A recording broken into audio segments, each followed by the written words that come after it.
We are back for episode 19 of the Dare to Dream podcast. So happy to be here. And it's a special episode because we are back to video. And so please check this out if you're listening on our YouTube channel, the Dare to Dream podcast. And today we're going to have a lot of fun. This is something that is really important to us, this topic of social media and how it kind of can change our perspective of ourselves. And, you know, it can just change our idea of our own self-worth even. And so I wanted to start it out with, I published an article last week and did a video about it yesterday called Find What Makes You Come Alive Before Thinking About Success. Ooh. Yes. And I had this idea kind of came about just thinking about Jay Shetty. We talk about him often, but his book, Think Like a Monk, was extremely impactful to me. And he just talks about how our exposure to social media exposure gives us exposure to not only our friend group and the people in our immediate town. Say if you were a baker back in the day throughout history, you might just compare yourself to the other baker in town. But now if you're a writer like myself, I don't only compare myself to the one other writer in town, but 8 billion people. And we see not only just like our friends on social media, but we literally see the people at the very top of their game. And we, not only top of their game, but of the entire field. And we compare ourselves to the people at the top of their field. And we maybe get down on ourselves if we aren't stacking up yet. And if we haven't hit our stride even in like the first year of maybe trying something new. So, what are your thoughts about that, just to kick us off? Yeah, I think it's super interesting what you just talked about with, like, if you're a baker, you could be the best baker in your town or the best baker in your county or city, but nowadays with social media, you're always going to know those other bakers out there who are better than you. Mm-hmm. And there's probably no one really who feels like they're actually the best. Like back in the day, you could be the best in your own little area, but now it's so easy to compare yourself that even the best baker in the world probably doesn't feel like it, because he's constantly seeing all these new innovative ways to make pastries or whatever it is. Dude, remember with this baker analogy. Whole time. I thought that was super interesting. And then, yeah, I mean, I know we've mentioned this before, but comparison is the thief of joy.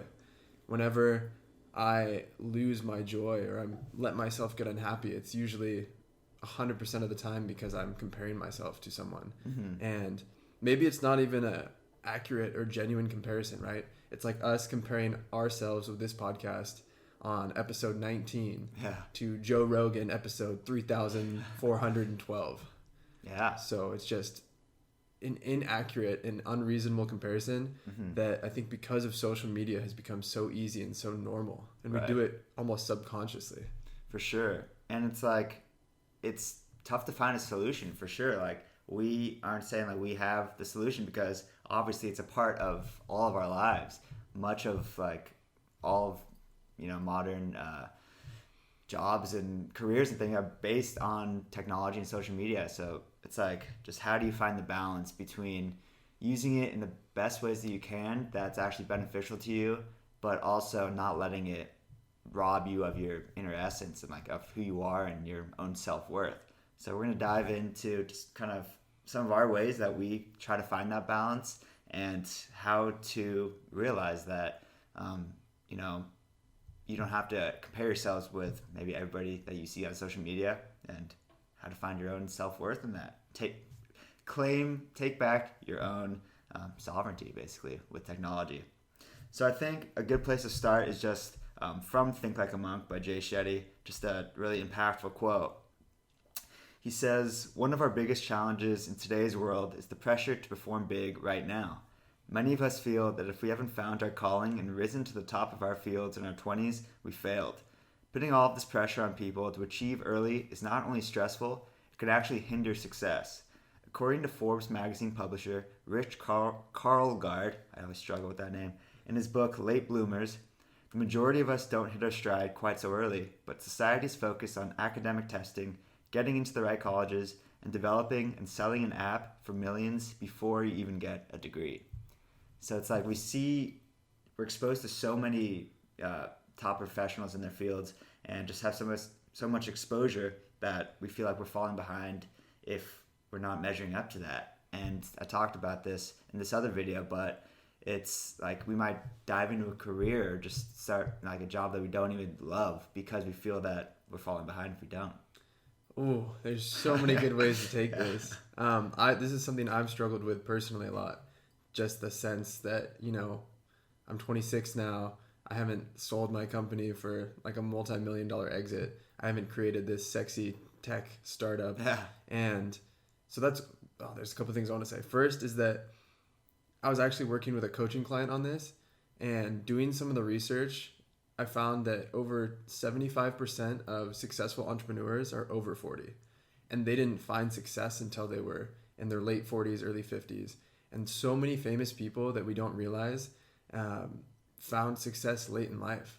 Henry Ford was one of them. Another, Samuel L. Jackson, I think was cast in his first big movie at age 47. Wow. And now he's like, in every Tarantino film.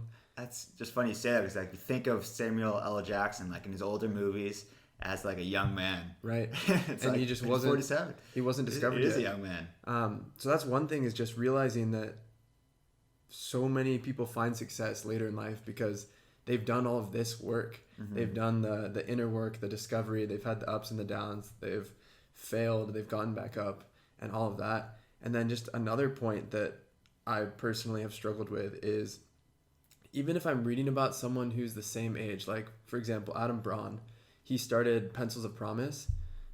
It's an amazing nonprofit. And I read his book, Pencils, The Promise of a Pencil. And he started the nonprofit when he was 25. And to open a bank account at most places, you have to go deposit $25. And he's like telling this whole story.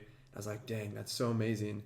And I did that last year. Like I started the nonprofit with Tim, and we literally had that Friday. We went to Wells Fargo and we opened the checking account. I was 25 years old. We put the $25 in, and like it still didn't register. Yeah. I still felt like I was so far behind the 8-ball, and just recognizing that we're doing a good job. Like wherever you're at in your journey is exactly where you're supposed to be right now. Doesn't mean that you should just give up and stop trying. You should always push yourself to be better, but just taking the time to recognize where you are and appreciate yourself. Mm-hmm. Yeah, I mean, that's just crazy. That how did you think you were falling behind when you were like you're at the bank, nonprofit at 25? That's just shows your drive and your passion for what you're doing and drive for success. But what was going through your mind there? I don't know. I think it's just like it goes back to comparison. We have such a ability to compare ourselves to other people in not enough way. Like I am not enough compared to this person. But for me at least, it seems like almost the like neural circuitry in my brain can't go the other way. It can't be like, oh, like we're both the same age and we are doing this similar thing. Mm-hmm. It's like I don't know what went wrong and where that happened, but well, it's gonna super serve interesting. you, I guess. I'm sure it will. Yeah, so I don't know. I'm just trying to recognize that. Yeah. And like almost say it out loud so I can prove with logic that I haven't fallen behind and stuff. And so, yeah. So those two things is, one, recognize that so many people find success later in life once they've mastered kind of the art of living and found out who they really are. And then two, just if you are going to compare yourself, which is usually a bad idea, just recognize when it's an accurate comparison that is like beneficial to you. For sure. And this goes back to something that was really impactful from the story, or from the video I did in the article. So when I was working in real estate before the pandemic, as a real estate agent, I watched a video by Tom Ferry, who's like #1 real estate coach in the world. And this is like one of the greatest things I took away from working in real estate. Like there's always just the testament that there is a lesson in every step of the journey. And so when he was a young man, he asked his mentor, like, what can I do to be successful right now? And the mentor thought about it. He came back and he's like, here's a better question. Ask yourself this: what can I do to become the type of person worthy of the success that I desire? And that just changed my entire perspective of success. And it doesn't really matter what you're doing, as long as as long as you're growing, as long as you're becoming the type of person and seeing these commonalities between like whatever you're doing. Like we're in two different fields, more or less, just like writing and nonprofit personal development. But like there's obviously overlap and commonalities because we're just both whatever it is that we're doing. We're just trying to figure out who we are. So then down the line, in our 40s, if we're successful, we'll at least know who we are at that point, and like we won't have to go into the existential crisis then, because it's better to have it now and go through the failures and everything. That's what these early years are about. So tying it all back into kind of technology and just how more exposure to technology is kind of making us more we want things faster, and we expect success quicker. And when we see like we're exposed to these seemingly successful people, we think that like we should have that level of success now.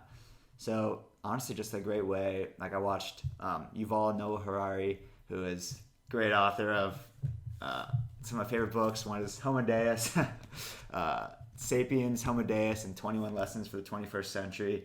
He was on, I think it was from a couple years ago, but Jay Shetty's podcast, On Purpose.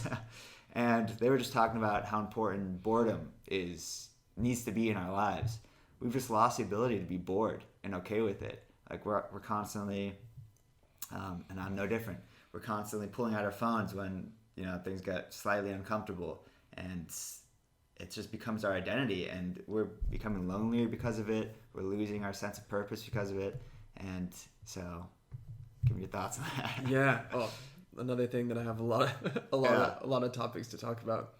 The getting bored and just like pulling out your phone. I see that so often, and the example that's standing out to me from memory is this happened so much in college. And so every quarter you'd have new classes and you'd show up, and on that first day was kind of the day where you made a lot of new friends, you saw who was in your class. And I remember it was always the same, is that if you got there early on that first day of classes, everyone was like standing outside the room, not going in yet, and one person would pull out their phone because they didn't really know what to do, what to socialize, and then everyone else would do it. And then I would pull out my phone because otherwise I'm just like standing there like looking around at everyone on their phones. And it's this kind of like social pressure versus, back before cell phones, that would have been just like everyone being like, oh, you're in this class? Like, I'm in this class. Yeah. Like, hey, like, let me introduce myself. And I see that just all the time. It's so easy to fill the dead space, especially like when you're standing in line to order something or get a coffee. Mm-hmm. Like, pay attention to when you pull your phone out. Like, literally, like, when you're in Chipotle in line, like ordering something, like as you're waiting for them to bag it up, it's so easy to just pull out your phone real quick and check it. Or at Whole Foods when they're ringing you up. Yep. I do it all the time, and I'm just like, what am I doing? Like I pull my phone out and I look at it, and I can't tell you what time it was or like what I'm looking at. It's just like a blank stare, and then I put it back in my pocket. Yeah. And just kind of like breaking that unconscious habitual pattern is something that can give us so much time back. Like the amount of time we waste just doing that. And I'm the biggest culprit of it. In the first place, yeah. Just getting our time back and just kind of owning our own attentiveness to the world around us. And it's like on the podcast with Yuval Noah Harari and Jay Shetty, they're just talking about like the reason people pull out their phone when they're just walking in a big group because they feel lonely. It's like, what? It doesn't make sense. We pull out our phone to connect with people in like a large group because you feel like a ghost, like walking amongst just a bunch of souls, but we don't make the effort to connect. And in our age of, seemingly the most connected we've ever been, we're the most lonely we've ever been. Yeah. Because we're losing just the ability to strike up conversations with strangers and put ourselves out there and get uncomfortable.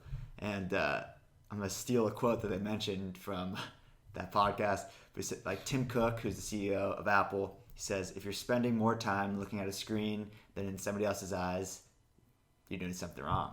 Wow. And I'm on my computer all day pretty much, like just writing, and it's like we all are. All of our jobs are pretty much technology based. I mean, not all of them, but majority of jobs are technology based, and it's just trying to find that balance again, I think, is very important, especially just for our younger generations. Dude, speaking of younger generations, I saw TikTok for the first time the other day. I've really taken TikTok. I've really taken What is TikTok? Yeah. Are you serious? Okay. I've really taken the like old man versus technology approach, which I think has been to my detriment on a lot of things.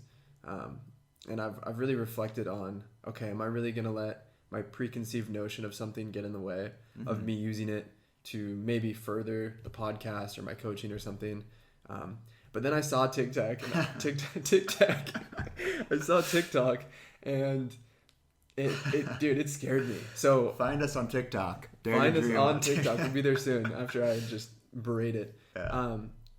It was so weird. So like obviously everyone is probably familiar. It's like quick little videos, but I like felt it was too fast for me, which is crazy because like I don't know. I interact with social media, like I watch videos, but the TikToks were moving at such a speed, like not just in between each other, but like one video was like this montage of this guy traveling the country in his van, and he was like, you know, doing one of those rapid things where he shows pictures, but it was so fast I could like barely register what was going on.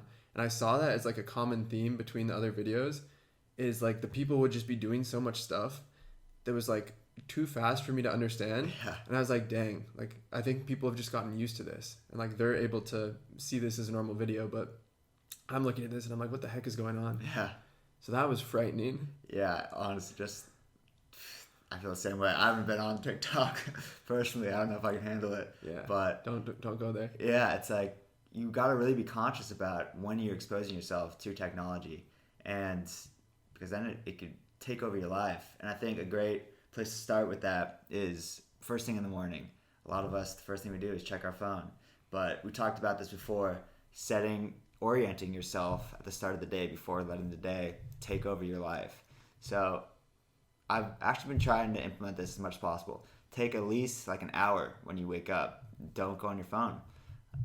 Like take control of your day. Meditate, exercise, do what you gotta do, read, right? And like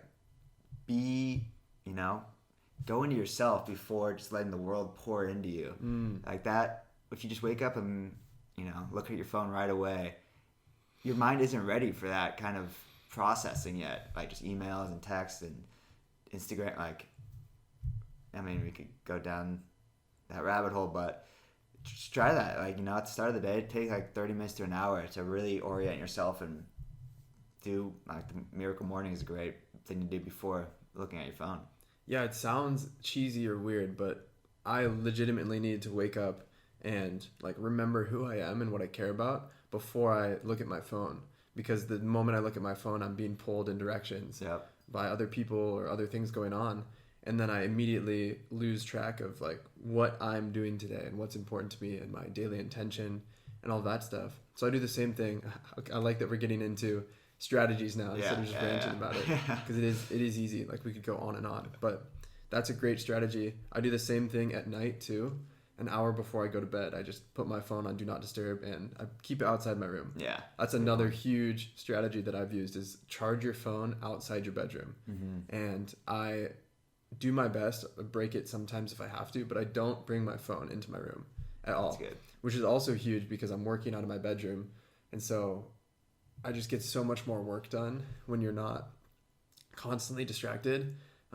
It's really interesting. There's been a lot of studies, and it was actually in that video we were watching this morning, a couple different things. One is if you look at millennials and how they work, even in an office space, and where they put their phone, it's different than people who grew up without a cell phone. So like the older generation, the baby boomers, they'll either have their phone like way off to the side of their desk, face down, or they'll have it away where you can't see it. It'll be in the drawer in their pocket. And yet they found that millennials not only had their phone face up, but they would literally put it in between their hands, like while they're typing. That's wild. And I can't do work like that.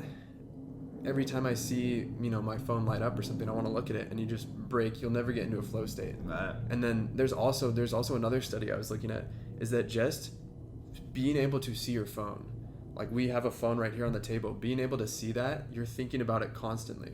And so if I do have to do work where my phone is around, I'll literally hide it. Like I'll put it behind my laptop so I can't see it, or I'll cover it up with like a book or something. That's a good call. And I found that just helps me focus and have peace of mind, that I'm not constantly looking at it. For sure. Yeah, just being conscious about just making space for yourself to get away from the phone and not, I mean, I do it as much as anybody else, but just not having it be a part of your body. Like, Yeah. it's a separate thing. It's got to be separate from us, because like just go for a walk like without your phone. I like to listen to podcasts and music on walks, but like before, like if it's the last thing I do before going to sleep, I go out without my phone. Just like need that time to reflect and take some space for myself. And it's like if you feel naked without your phone, like it's time to start making a change. Yeah, absolutely. And that brings up another point that I want to talk about is, I'll get to it in a second. Like I have a strategy for Instagram that I use, and all of these things I do, it's not because I'm disciplined and I'm strong. It's because I'm weak. It's because I realize that I cannot compete with the brightest minds in America, in the world, working at Facebook and Twitter and all of these social media companies, who they spend 8 to 10 hours a day trying to figure out how to get you addicted. Right. So it's all of that brain power against little old me. And I've just found it easier to create these rules or these strategies because, like I said, I'm left to my own devices. I would just be on my phone all the time. And so one thing I do for Instagram is I only use Instagram in scheduled time periods. So I'll literally schedule like, okay, I'm going to spend the next 10 minutes to go on Instagram to check, and I'll like almost like set out objectives. It's like I'm going to go on Instagram to check my DMs to see if anyone's reached out, because like some people reach out through that, whether it's for like the podcast or just people I don't have their number. So I'll say that, and then I'll like set specific boundaries around what I will do and what I won't do. And so I'll say I'm going to go on and I'm going to check my DMs, but I'm not going to let myself scroll down the feed at all. Right. And maybe I'll say I'll let myself watch like 3 stories. And I will literally say this out loud. This is actually a strategy from Atomic Habits by James Clear. Is whenever you're doing a habit or something that is either something you don't want to do or something that you know could go sideways quickly, like using Instagram, is literally say out loud what you're going to do. And so this is a great way to break the unconscious opening of Instagram, where you just you pick up your phone and all of a sudden you're on Instagram and you don't know why you're there. Is when I go to open Instagram, I literally say out loud, okay, I'm going to go open Instagram. I'm going to go look at my DMs. Oh boy. It's a whole, you'll love this. It's actually a Japanese system called pointing and speaking, or speaking and pointing. And it's what they use on the bullet trains. So I don't know if you noticed this when we were over there, but literally all of the conductors, they get outside at every stop and they point and they speak and they say things. So like when they're approaching a green light, they'll point at the green light and they'll say, the light is green. And when they're reading off the speedometer, they'll point at it and they'll say the speed, because actually looking at something and speaking about it brings a whole level of awareness to it, where you can't do those subconscious things. Interesting. That is fascinating. So if you see Greg out in the field, I'm just no scrolling now. I'm going on Instagram. He's not crazy. He's just working on his habits. Well, I mean, that's a great point. And it's just funny that, we've just kind of lost the ability just to, like, so it goes back to just what I thought was really fascinating about this other podcast with Yuval Noah Harari, just our inability to be bored. And have the most beautiful, like, he's one of the top intellectuals in the world. He's written amazing books and everything. And he just says he's met just kings, and he's been at dinner tables with just the most influential people in the world. But when you have like 30 minutes with these top people, you feel like you have to like say the most important thing at the table. Like, that person's really smart. That person's really smart. Like, I have to top what they're saying. And if I don't say something important, then like they're going to think I'm not smart. And they don't have time for me to say anything that's not important. So I can't even imagine what a conversation like that would be like. First of all, it just made me think, like, I think the only thing to do in that situation is to be yourself. I mean, like, not try to say the most important thing at the table. Obviously, I haven't been there. It's much harder said than done. But he says, like, his favorite conversations that he's ever had are when he's been able to just, like, be bored with the person and go down a rabbit hole. And sometimes it won't pan out, but then, they'll meander for a while, and then something like will come up that they never thought that they would have been talking about because of that ability to kind of be bored and be like okay with just kind of sitting in it and not needing to say the most important thing for 30 minutes straight. I mean, we're doing a podcast, so it's kind of like it's something to work in here too. But if we had 3 hours, we could get off on a tangent.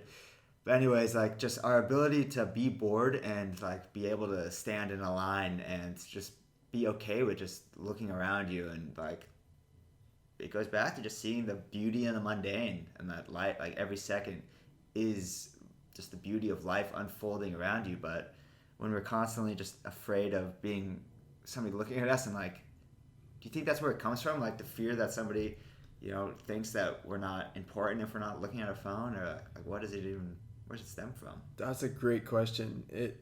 The example that I think of the most is, this happened to me just the other night. I was at dinner with someone, and they went to go grab water, go to the bathroom or something, and like it was just me sitting at the table, and I felt like uncomfortable that people were looking at me. They're like, oh, look at this guy, he's all alone. Yeah. And so when you pull out your phone, it's almost like a signal that like I'm busy, I'm not alone, I'm not bored. And I think it is really I think it is, we're worried about what other people are thinking or looking at us. Mm-hmm. Because if I was like in a park by myself or something, I think I would have less of a desire to pull out my phone. Right. If it was just me and I knew I was there by myself. That's so interesting. Yeah. And yeah, it is crazy. Just like, I don't know, I just think the most like beautiful, interesting moments are those times when like just the uncanny situations of just being aware and conscious of like the moment. And I don't know, it seems like it's something that we're losing, and it's making us feel lonelier, that we need to find something and like another person, and just this instant gratification environment that we're in.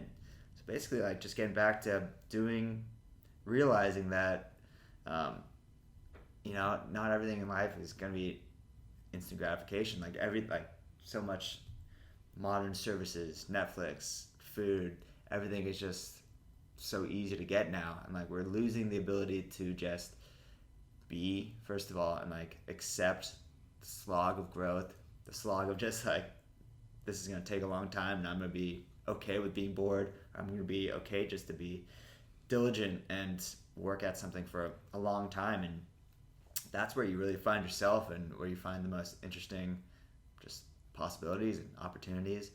And just, we were talking about this earlier, like our decision to leave our past jobs and dive into this unknown, where we still have no idea where any of this will really lead, but we're enjoying every step of the process.